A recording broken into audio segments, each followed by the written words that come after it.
안녕하세요. 공업박사입니다. 오늘은 2월 5일 수요일이고요. 현지 시각 기준 2월 4일 화요일 뉴욕 증시 해외 선물 시장 어떤 흐름이었는지 시황 정리 시작하겠습니다. 어제 뉴욕 증시에서 주요 지수는 중국 인민은행이 신종 코로나 바이러스에 대응한 이틀 연속 대규모 유동성 공급에 나서면서 위험 투자 심리가 좀 살아난 데다가 미국의 경제 지표 또한 호조를 보이면서 어제 미국 경제 자신감도 높아졌습니다. 주요 3대 지수 결국에는 큰 폭으로 상승했고요. 특히나 나스닥 지수는 사상 최고치를 경신하기도 했습니다.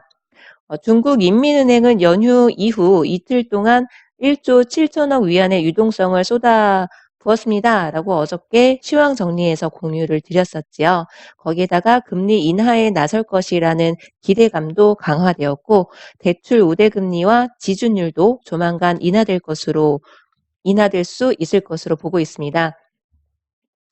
지준율을 인하한다라는 건 시중에 돈을 많이 풀겠다 그런 의미로 해석하시면 되는 거고요.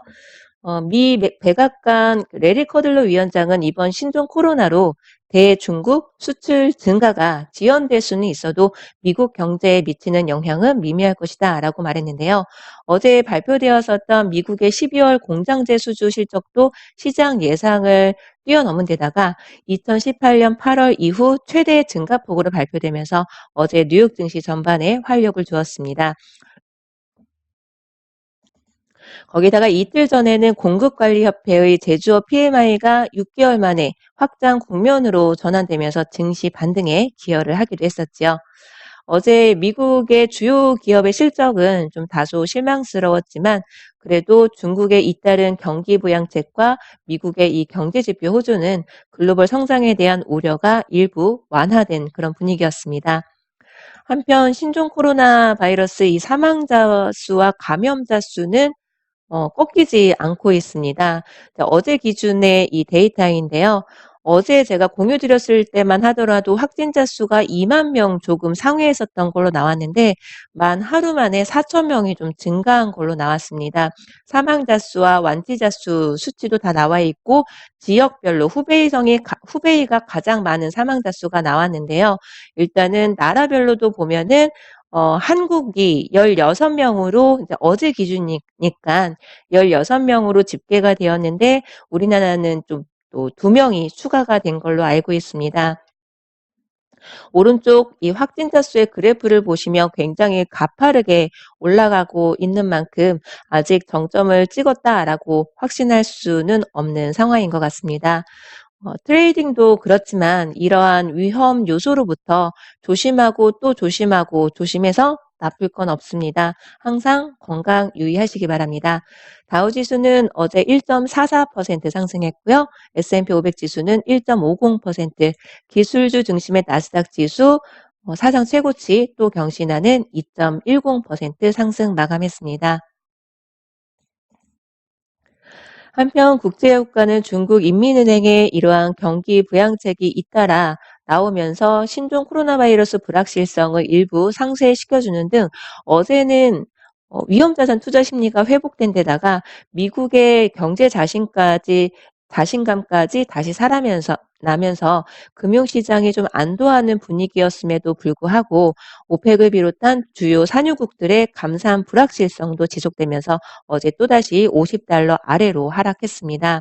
어제 시황정리 영상 공유드리면서 산유국들 간 추가 감산에 대한 이견이 있다라고 말씀을 드렸었는데요. 이 시점에 항상 떠오르는 사람, 나라라고 해야 할까요? 혹시 짐작되는 인물이나 나라가 있으신지요? 감산 규모나 이런 감산 기간에 대해서 항상 제동이 걸리는 곳이 있죠. 바로 러시아입니다. 어제 노박 러시아 에너지부 장관은 감산 합의를 더 강화해야 할 시점인지 좀 불분명하다라는 발언을 내놨던 것인데요. 거기다 오펙은 또 코로나 사태로 원유 수요가 주는 것에 대한 위기감도 있지만 한편으로는 과잉 대응의 위험성에 대해서도 주의를 해야 한다라는 견해도 밝혔습니다. 이러한 견해들은 실제로 감산 규모가 예상만큼 크지 않을 수 있지 않나 이런 전망이 제기되게끔 하고 있겠죠. 거기에다가 일부 외신에서는 코로나 여파가 얼마나 지속할지 불분명한 만큼 추가 감산 자체가 결정될 수 있을지 논란이 있는 것으로 전해졌습니다. 어제 크루드 오일 상승세로 출발했지만 결국에는 가파르게 반락하게 된 것인데요. 앞으로 오펙과 오펙 플러스 등 주요 산유국이 공격적인 대응에 무게를 둘 것인지 여부가 중요할 수 있을 테고요. 오늘은 또 원유 재고 발표가 있는 날인 만큼 원유 시장이 어떻게 움직일지도 지켜봐야 할 것 같습니다.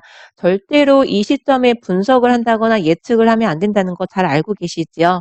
이 원유 시장을 뒤흔들 만한 이슈들이 너무 많기 때문에 예측을 하면 안 된다는 거죠.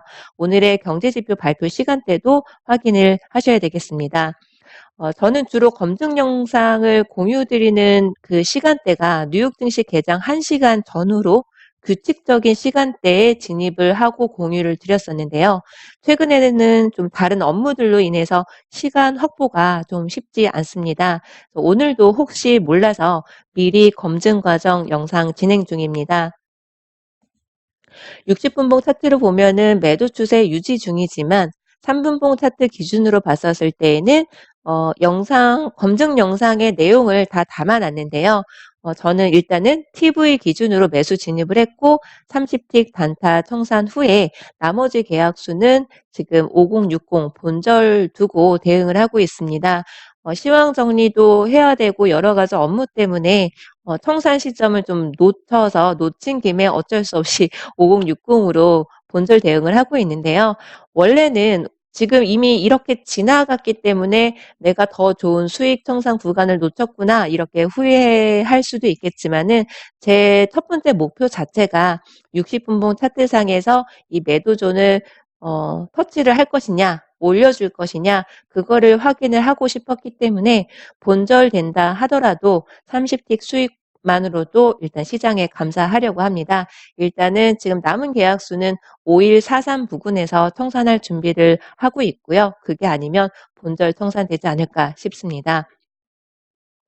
60분봉 차트상의 나스닥 지수입니다. 어저께 나스닥 지수 같은 경우에는 TW 매도 신호가 나왔는지 한번 확인을 해보시고 만약에 TW 매도 신호로 매도 진입을 하셨다 하더라도 반드시 TV 매수 신호도 꼭 감안을 하셔야 됩니다라고 말씀을 드렸었던 것 같아요. 시황 정리에서. 그런데 어저께 굉장히 애매하게 TV 매수 신호가 나왔었더라고요. 좀 수익 내신 분들이 계셨으면 좋겠는데 하는 그런 바람이 있었습니다. 지금 현재 기준으로도 오늘 유럽 증시 개장 이후로 또다시 최고가 행진을 이어가고 있는데요. 지금 현재 기준으로는 TV 매수 신호가 나왔고 그리고 TV 매도 신호도 나올 수 있는 상황으로 보여집니다. 현재 시각 9시 30분이니까요. 일정 부분 이제 박스권을 보이게 된다면 뭐 10시 30분, 11시 30분 이 1시간 정도의 사이에는 조금 더 명확한 진입 신호가 나와서 제임스 트레이더 여러분들 원칙 매매로 오늘도 누적 수익 쌓을 수 있었으면 좋겠습니다. 절대로 분석하거나 예측하지 마시고요. 오늘도 내가 배운 기술 그대로 원칙 매매로 수익 청산하실 수 있는 행복한 밤 되시기 바랍니다. 그리고 오늘 검증 영상은 마무리되는 대로 업로드 해 놓도록 하겠습니다. 행복한 밤 되세요. 감사합니다.